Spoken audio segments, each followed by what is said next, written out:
Alors, produit à rébellion, Yangwane Memiti na époque ya Mobutu ou comment?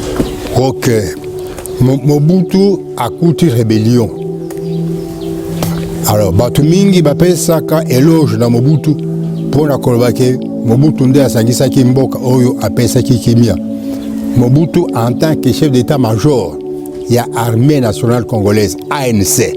Oleo bande kubenga soki FARDC, ezaki ANC, Armée nationale congolaise. Mobutu akoka kusilisa bitumba wana ya rébellion te, akoka kite. Akamati pouvoir en 65. Nous sommes en novembre. Tokomi en 66. Bon, l'année suivante, à pendre les 4 grands choses politiciens. Les mêmes qui va rester wana. Oazaki premier ministre wana. Azaki parmi batouana. Bapendre bango. Bapendre bango. Quoi awa na esika stade des alliés. Ceux qui stade au balobakango martyr ezali martyr de batouana. Ok. Ok. C'est ainsi que stade wana bapesa ya nkombo ya ba martyr. Tant Bozoloba, il fallait qu'il remplace Mobutu par quelqu'un. Wana, il est toujours Yamindeli, ba Occident. Mais oui. Mais par quel droit au Bango Bakozwa déjà Makanisi, il y a qu'à remplacer Mobutu, tandis que vous-même, Bakolo Mboka, les ayants droit, Bokoki Kosalangote, il faut recourir Kakepai na Bango, indépendance Ango, Bozwa Kiango, To Bozwa Kiangote. Je vais vous dire ceci. Nakati na mai, boyebi biso ya minene wana. Bali akani, biso ya mike. C'est ça la vie. Okay. C'est ça la vie. Et l'axinini font. Et la ici que vouloir ou pas vouloir, les grands pays consomment les petits pays. Bokoyoka, Oyo Boza, comme on a un tableau, je ne trahirai jamais le Congo parce qu'il avait déjà trahi. Ok. Je ne trahirai jamais les Congolais parce qu'il avait déjà trahi. Il avait déjà trahi. Eh bien, Sukoyo Kabila a allé le sous-près. Il y a coupé à 300 km. Parce que maintenant les Congolais ont compris et il a trouvé maintenant une résistance interne. Les Congolais sont allés prêts. Il y a cédé 1 km à Mabélé à Bangote.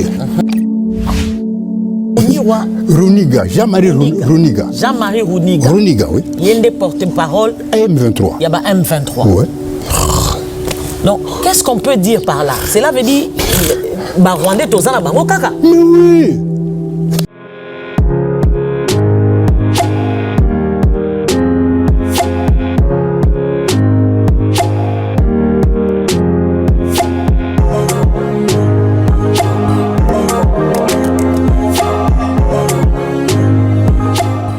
Mbote na balandi na biso ya émission Oyo aime ton pays ndenge tolobaka linga ekolo na yo linga mabele na yo linga bainyoso bazana kati ya mabele na yo ezali eloko vraiment ya motuya makasi po na ekeke otokomi ekolo na yo nde yango wana mosisa na yo nde yango wana or pe argent nyonso ya motuya eza ekolo na yo.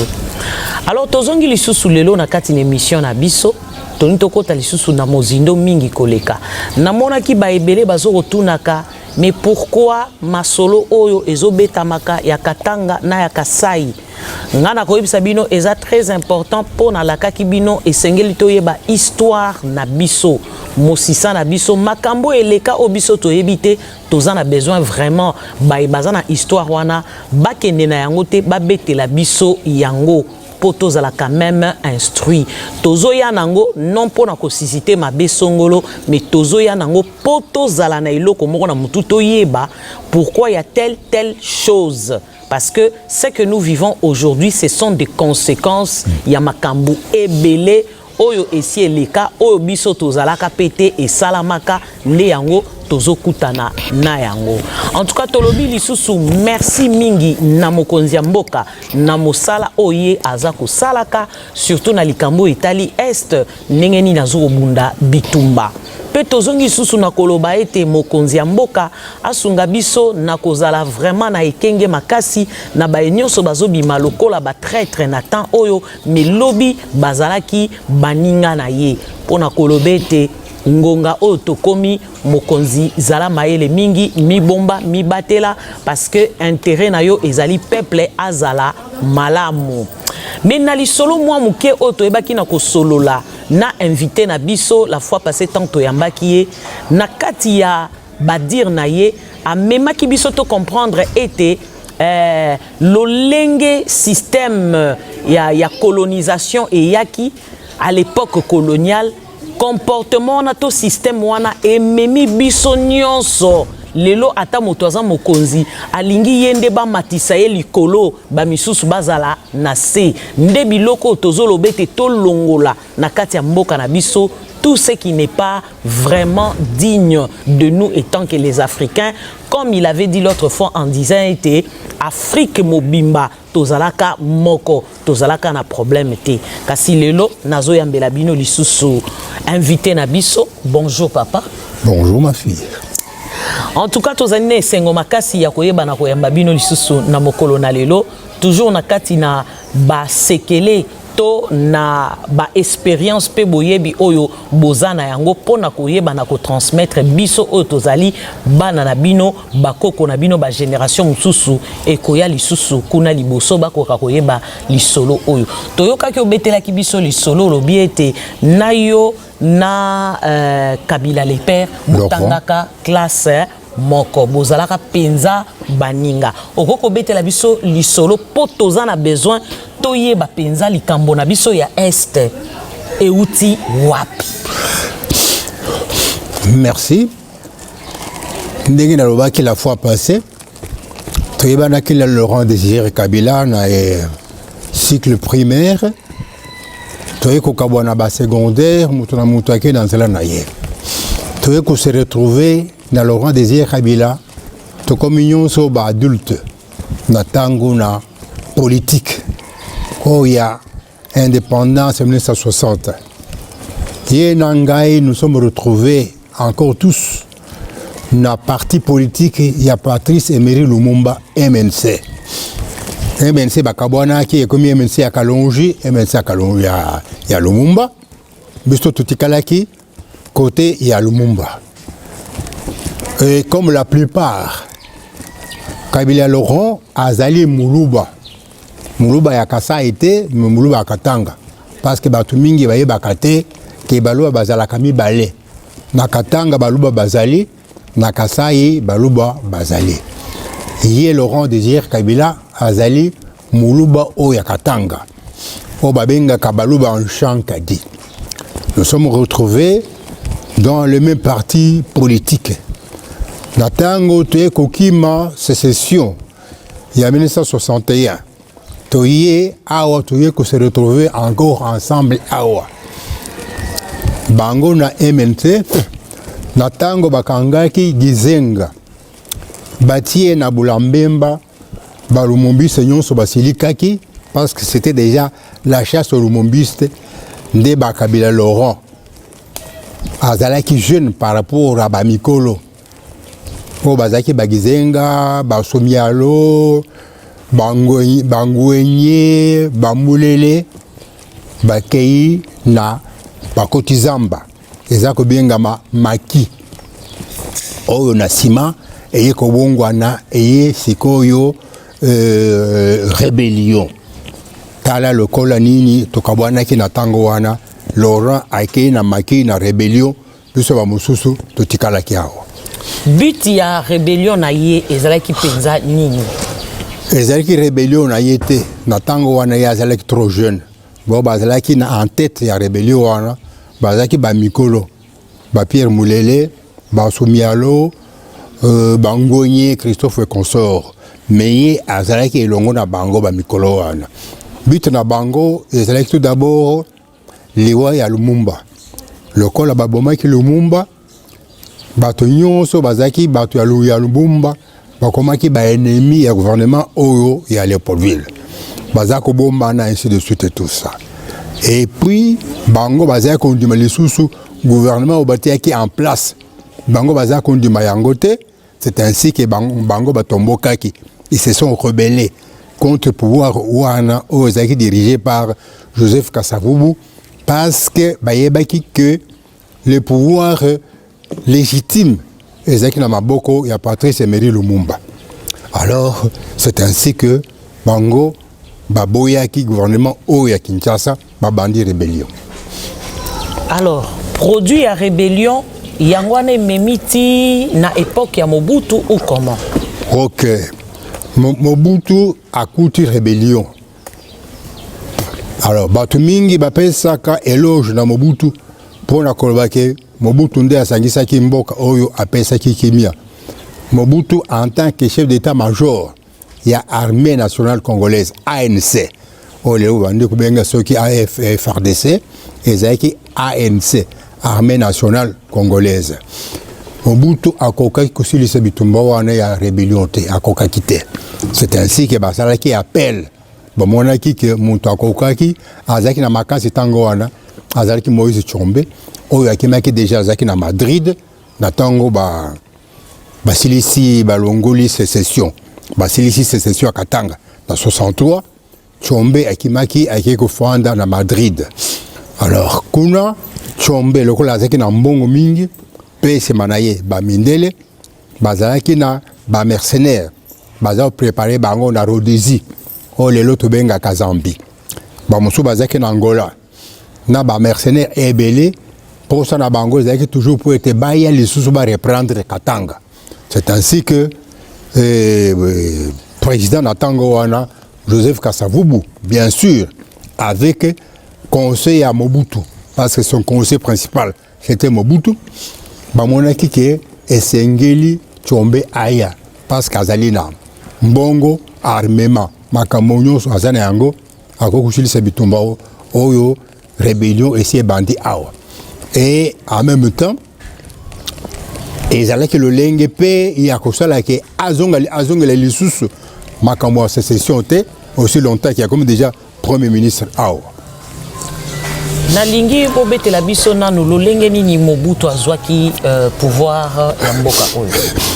Voilà. Alors nakoloba na bino boye nalobaki makambo oyo Kasavubu asalaki mpo na kolongola chose qui ça le Lumumba na pouvoir. Alors Kasavubu avait toujours la même idée qu'il pouvait faire la même chose avec Tshombe.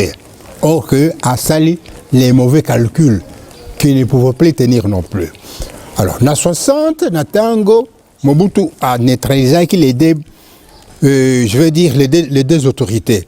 Le président de la République, le Premier ministre, a une armée, mais Mobutu n'avait pas la popularité politique, parce que ce n'était pas un homme politique. Aïban a quitté, il n'a pas été ni député, ni sénateur. Azali Mutukaka, Lumumba a été un bureau, mais sur le plan politique, Mobutu a quitté. C'est ainsi que Mobutu a pensé ramener le pouvoir au civil, parce que c'était difficile à garder le pouvoir. Entre Kasavubu et Lumumba, à mon avis, a causé le mal à Lumumba. S'il te plaît, parti wana obeti solo bienté. Il s'est décidé à ramener le pouvoir dans le civil comment? Parce qu'il avait déjà le pouvoir. En 60, il avait déjà le pouvoir. De quelle manière il avait? Voilà. Natango qui Kasavubu a révoqué Lumumba. C'était d'une manière illégale. Pourquoi? Parce que normalement, Kasavubu devait consulter les deux chambres. Okay. Sénat, na députation. Okay. Kasavubu a salaki angote. Okay. Et lui-même carrément a sali ordonnance naye a révoqué Lumumba. Yé moko personnellement a été na radio. A sali déclaration pour na révoquer Premier ministre naye Patrice Emery Lumumba. Alors, le Kolabato Bayoki, tout le monde était surpris. Et les députés, et les sénateurs, même lui-même que Lumumba était surpris. Yango Ana Lumumba a convoqué le même soir, a convoqué les deux chambres en congrès. Boyoki, même le président de la République, Toyoki Yango, Bolobi Ndengenini. Bango Balobi, chose Kasavubu a trahir, ça c'est la auto-trahison. Va révoquer Kasavubu. Les deux chambres. Va révoquer Kasavubu, va rétablir Lumumba. Non pas seulement comme Premier ministre, mais aussi comme chef de l'État, intérimaire. En attendant qu'il y ait l'élection où il y a chef de l'État. À ce moment-là, Kasavubu a qui déjà combien de temps n'a pouvoir en Mboka? 3 mois. Bangonio Sobazaki a 3 mois au pouvoir. Ok. Nous étions le 30 juin. En septembre, Kasavubu a révoqué Lumumba. Ça faisait justement 3 mois. Okay. Alors, c'est ainsi que Mobutu, le col a déjà un problème dans Lumumba. Voilà. Comme je vous l'avais dit dans l'ancienne émission, a profité de quoi ça l'a donné à neutraliser Bango Nyonso. Ok. À Kamati pouvoir. Donc, Mobutu était devenu en quelque sorte. A neutralisé qui Bango comment? C'est-à-dire Bango Nyonso, Moko na Moko, Akoyoko Sala Musalate, Moutou na Moutou Azaki en résidence surveillée. Ok. Ok. Moutou na Moutou en résidence surveillée, Akoyoko Sala Musalate, Akoyoko Bougete. A Tiaki en place les collèges des commissaires généraux qui faisaient office de ministre. S'il vous plaît, papa. Oui. En vous entendre, c'est comme si Mouto Bakende qui coupait ça y est, grade kuna na basoda, oui, comme étant militaire. Oui. Yende Moutazu, monopole sikoyo. Oui. La directive Yamboka. Oui. Abandi ko contrôler ba konzio miba. Nyonso. Donc pour pouvoir nyonso en boka politique ezali na maboko ya Mobutu.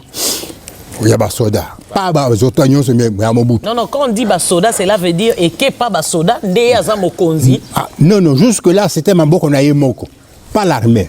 Parce que l'armée n'était pas impliquée. Ça serait différent là, où il y a au pouvoir le 24 novembre 1965. Mais là c'est tout un phénomène. Nous voulons vraiment comprendre comment lui peut détenir le pouvoir entre ses mains. Oui. Yé Azalaki, le chef d'état-major. C'est celui qui dirigeait l'armée. Et pouvoir et le Kowana, décision wana, et avec décision bakamati l'armée parce que l'armée ne s'était pas réunie. Yémo Kondi a décidé à Kamelabi de neutraliser. À ça les pays déclaration dans la radio. Pourquoi les deux premiers ont fait des déclarations? Lui aussi. Yé pris à la radio, à quelle que soit la déclaration à l'objet, je neutralise. Au nom de l'armée, on neutralise les deux présidents. Parce que tout le monde conflit ainsi de suite et tout ça. S'il vous plaît, papa, si je comprends bien, cela veut dire dans la nation congolaise, il y avait déjà du désordre après l'indépendance. Mais oui, pas après, dès l'indépendance. Oui. Dès l'indépendance. Tant qu'un besoin soit indépendant. Oui. Et les conflits ont commencé. Voilà. Parce que même les sécessions là, voilà, c'est immédiatement. Voilà. Juste immédiatement après l'indépendance. Voilà. Alors, on attend Mobutu Siko, Monique Akoka, je parlais des commissaires généraux. Dans les commissaires généraux, Bazaki Banani, Mobutu a recruté tous les étudiants qui étaient finalistes à l'Ovanium, actuel campus de Kinshasa. C'était l'université de l'Ovanium.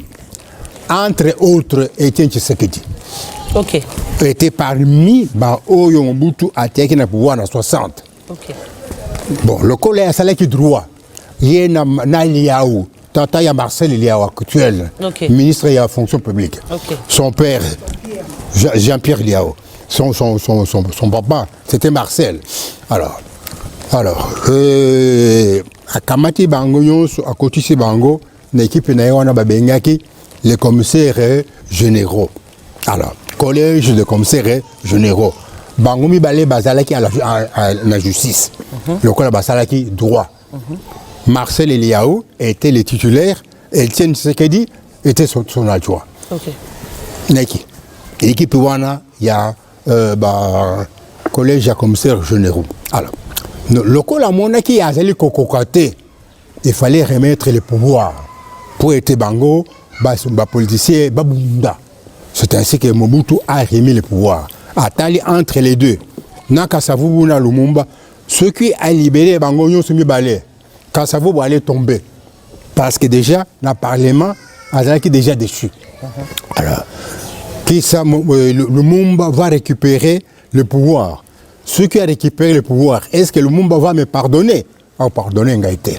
Alors moi aussi, je serais coulé. C'est ainsi qu'il a préféré à négocier celui qui était faible. C'était Kasavubu. Ayokane na Kasavubu, Azungisili Kasavubu, pouvoir.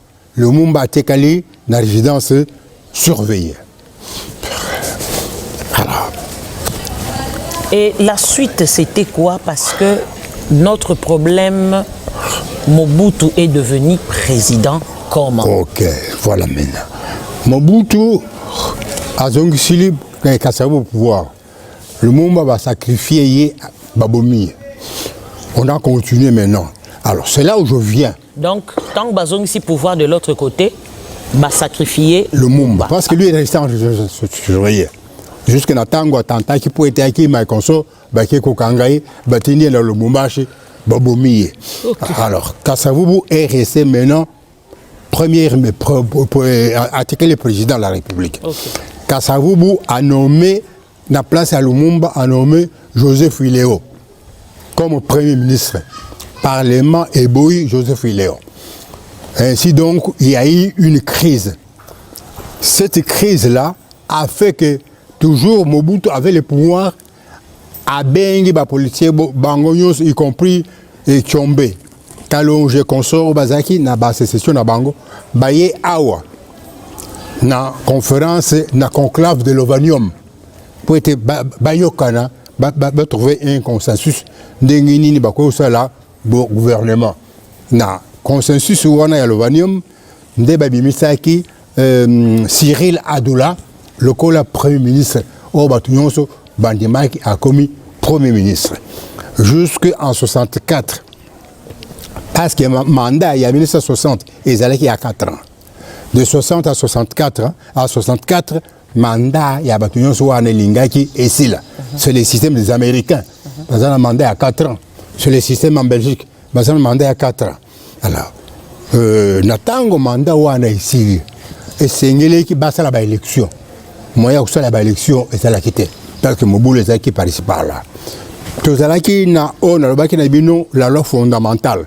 au babel basa la que pour le biso et c'est ngeli qui biso mon côté misali la constitution avant 64 voilà basa la qui conférence à Luabour au to bien kalelo kananga conférence à Luabour wana batonyo so basa la qui représente même le chef coutumier pour être tout ça la loi au Yabisomoko.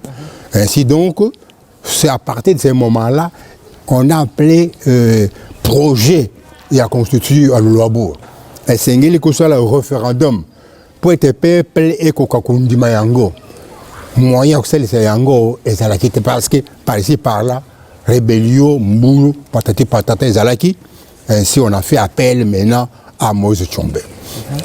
Alors, Moïse Tchombe, Oyo aye consul sa rébellion, oh, Azali, Moïse Tchombe. Et Azali Mobutu. Parce que Mobutu avait échoué. Azali Moïse Tchombe. Moïse Tchombe aye, début juillet 64, Tchombe aye. Natango Tchombe aye, Batin là qui est déjà émissaire pour être négocié. Et il fallait finaliser les négociations sur place. Aïe, awa, monani plusieurs fois avec Kasavubu et consort. Omoni et Sika Bureau à président de la République est allé. À droite, Nango, quelque part là-bas, des Sika Tchombe à Fazako Fond. Ma pensée qui est Ndako et Sika Wana. Parce que même moi j'étais là présent. Mukolo Oyo, Bayokani, des journalistes Bazali qui kuna Baminde, les consorts, tout ça. Tchombe abimi na balcon, Toyokani, ainsi de suite, tout ça. Transition, ils allaient pour 18 mois. Et là, qu'on a Liboso, pacification du pays, organisation de référendum constitutionnel, et élection législative et présidentielle. Alors, Tchombe a kamati siko pouvoir. Tchombe a bengisi siko ba gendarme naïe. Et bazak benga bango ba diabos. O bazaki na Angola, o bazaki na Rhodésie, la Zambie actuelle, baye. Ba mercenaires. Bomoni côté ya IEC. Bi bâtiment monnaie à la police wana zalwana. Je ne sais pas si c'est quartier général et à la police. Tous ces bâtiments là était occupé par les mercenaires. Mercenaires Bamindele. Banda na likolo qui nous lancé plein de mercenaires. Balabala wana. Kombo nango oyo eleki liboso wana. Lelo bobenga kango avant de la libération. Na tango wana ezaleki kombo nango Joséphine Charlotte. Kombo ya kulutu ya roi Baudouin. Joséphine Charlotte. Na tango Tshombe akamati pouvoir par rapport ya ba massacre au ba rébellion, ba rebelle ba salaka partout à travers le pays. Tshombe a longoli kombo wana ati yango kombo a venu victime de la rébellion. Alors Tshombe sikoyo a largué batonaye ba mercenaire naye na ba gendarme naye nde basilisaki rébellion na kati na mboka oyo. Ezalaki Mobutu te ezali nde Tshombe. Alors natango bar rébellion ici Tshombe organisé sikoyo référendum constitutionnel. Nde bala libosonga na votaki parce qu'à notre époque pour voter il faut avoir 21 ans. En 60 je n'avais que 19 ans quelque chose na votaki te. Je votais pour la première fois en 64. Référendum wana eleki. Référendum eleki tu kosala sikoyo ba élection. Ndenge tu kosala sikoyo. Na tango tosali ba élection ba tendance tango wana ba parti politique ezalaki ebele. Mais à la fin les partis politiques se sont regroupés en des grands mouvements partis. Toloba des grandes tendances. Tendance à Kasavubu d'un côté, tendance à Tshombe de l'autre. Alors, tendance, il y a Tshombe, va remporter dans l'élection il y a 60. Hein? Il a fait 64 plutôt. Va remporter dans l'élection. Maintenant, il fallait organiser les élections pour élire le chef de l'État. Alors, Kasavubu, akanisaki ndenge moko asalaki na Lumumba, asala ndenge moko pe na Tshombe. Avant les 18 mois, ezalaki eyokanaki na accord, Kasavubu a démettre Tshombe na pouvoir. Alongoli lisusu. Omoni, alongoli a remplacé yena Kimba Evariste. Kimba Evariste, qui était-il? Dans le gouvernement de Katanga ya sécession, Kimba Evariste est ministre de Tshombe et Affaires étrangères. Okay. Mais Natango wana awa le Kasavubu a nommé à remplacer Tshombe en tant que premier ministre. Et comme il y a parlement Baboui, gouvernement il y a Kimba Evariste. Kasavubu, au lieu de changer les sous Mutumususu, a présenté Mutumususu, a présenté Kaka les mêmes Kimba Evariste. Alors d'un côté, normalement Tshombe ne peut pas être démis de ses fonctions parce qu'il y a 18 mois, selon les accords. On m'a dit que les Cambozeli, Kobomebiso, Ezeli, Makambobino Boyokani, mais Nathan, on a Kubanda Kusaleango, Mutuna Mutualingi a joué au cache-cache, jouer au plus gagnant, alors qu'il faut être honnête. Alors nous devons être honnêtes. Attends, Makambo encore. Il faut toujours réfléchir avant. Voilà. Alors, ce qui est aussi bon. Avant de faire les accords, il faut réfléchir. Il faut réfléchir. Mais quand les conséquences viennent, il faut les assumer. Alors, Parlement, pour la deuxième fois, est beau le sous Kimba Evariste. Ndena Tangoana, Mobutu Salini, a kamate pouvoir. Ok, merci beaucoup. Nakanisi balandi na biso bolandi malamu makasi lolenge nini Mobutu azwaki pouvoir toyoki yango siko tongi toyeba tango Mobutu azwi pouvoir to évoluer et to moni du coup baye ko sala coup d'état oyo et salamaki na entrée ya Afdel situation et salamaki et puis to moni mokonzi ya mboka amitié pe tozo kopesa koloba pe à son âme les défunts Kabila le père. Ok. Mobutu a eu pouvoir en 1965. Batango, on a décrire dans quelles conditions a eu pouvoir. Batango Mobutu a eu pouvoir. Le Kola a zalaki mutumoko c'est celui qu'on appelle un fin, hein? Un fin lumière. Batu nyonso Mobutu azako na bango. Hein? Un fait lumière, c'est la vie. Mutu moko oyo mayele na ye beaucoup comprendre yango te. OK. Je peux vous dire quelque chose. Mundele moko ayebeki Mobutu très bien. Mobutu asalaki pa na ye na journal na tango uti na armée. Bomoni la station ya Kitambo. Bâtiment mususu munene wana soki santer soki nini wana. Le grand bâtiment là, la station essence oyo yangambo oyo. Ezalaki imprimerie Concordia. Ngalima Center. Voilà quelque chose là. C'était les imprimeries Concordia. Ezalaki à Mundele wana comme on est Davister. OK. Davister a combattu en 62 Mukanda moko boya lobi Mobutu homme seul. Mobutu homme seul. Donc Mobutu bozeli baninga. Mais il ne faut pas être sûr, il y a camaraderie Nabino na Mobutu te. Parce que c'est un homme qui changeait facilement.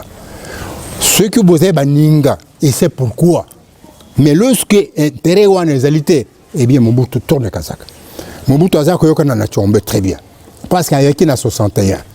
Quand ils étaient en sécession, moi je l'ai vu à Lubumbashi en 61. Aïe kokuta nana na Chine na Tchombe. Mobutu azali koyokana awa na Kasavu. Mobutu azali koyokana na Albert Kalonji. O asalaki sécession ya Katanga. Omoni bato nyonso wana Mobutu azali koyokana na bango. Na tango Mobutu asalaki coup d'état na ye wana ya 64. Ayebisaki Tchombe boye. Nasali yango pona yo. Omoni nasali yango pona yo. Ayebisi pe Kasavu bundenge moko. Et loko nasali yango pona yo. Kasavu pe azalaki sûr que ndenge asalaki na 60. Akosala lisusu ndenge moko ngai na kozwa pouvoir. Alors que c'était faux, archi faux. 6 mois après, Mobutu a kosala sikoyo une conférence de presse. Alors le collaba politicien babomaki mboka pendant 5 ans et armé paix et eu pouvoir pendant 5 ans pour reconstruire. OK. C'est ainsi que Batunyos va comprendre que nous avons été dupés. Tchombe Akimi, Azungi na Madrid, et c'est Kazalaki, Bakalonja Loer Bakimi. Lui, chose Kasavubu, était là, il ne pouvait rien faire à Tikali, dans la résidence officielle. Parce que Mobutu a fondé la résidence Oyote. Kasavubu est resté là-bas, il ne savait plus quoi faire. Alors, c'est ainsi que Batunyo va comprendre que Mobutu, coup d'état où Mobutu a salé yango pour Nayemoko. Mobutu a bandi Moussala. À lobby pendant 5 ans. Parce que, à Kamati pouvoir en 65, nous sommes en novembre. Donc, comme en 66, donc l'année suivante, à pendre les 4 grands choses politiciens. Les mêmes qui il va rester wana. Azaki premier ministre wana. Azaki parmi Batouana. Bapendre bango. Bapendre bango. Quoi awa. Et c'est que ça des alliés. Ceux qui sont de Obalobakaango, martyrs, les alliés martyrs de Batouana. OK. Obabomakawana. OK. C'est ainsi que stade on a appelé ça qu'il y a un combo ya martyr. Alors, Kimbe Variste. Bam Emmanuel Yabakongo. Chose Emmanuel Alexandre Mahamba Mutakivu. Nande connaît Mungala Jérôme Anani. Oh, il y a qui ministre, il y a Natango, Mobutu azali na l'armée. Yewana azalaki ministre na ye ya défense nationale. À pendre Bangoana. Donc, si je comprends bien, stade des martyrs paix et à cimetière. Oui. Et à cimetière. Et à place Bakundi. Bato Moutouya, ya Ekolo Oyo. Monsieur, en pleine journée, moi j'étais présent. Parce que dans ma vie, jamais dans mon endroit bazar pour prendre les bateaux. Donc tout le monde voulait aller voir. Et moi aussi, je suis allé avec mes amis, Kankoupière et les autres, tout ça. Nous sommes allés là-bas. Nous avons assisté à prendre les bateaux en pleine cité, les milliers. Donc c'est les milliers de Kinshasa. Voilà. Bon, à cette époque, ça s'appelait Pont Kabu. Alors, Babomaki, Bango, Ouana. Avec, qu'est-ce qu'on avait fait? Oyazaki, gouverneur de la ville à Kinshasa, c'était un militaire. Alphonse Bangala. Ndeye Mobutu Ayokanaki Naepouete a monté complot. A intéressé les politiciens pour la colbata. Nous ne sommes pas contents de Mobutu. Voilà. Qu'est-ce qu'on peut faire pour être pouvoir et on a maboko na bino ba civil. Alors, on a réunion, allez, baiko kangawango.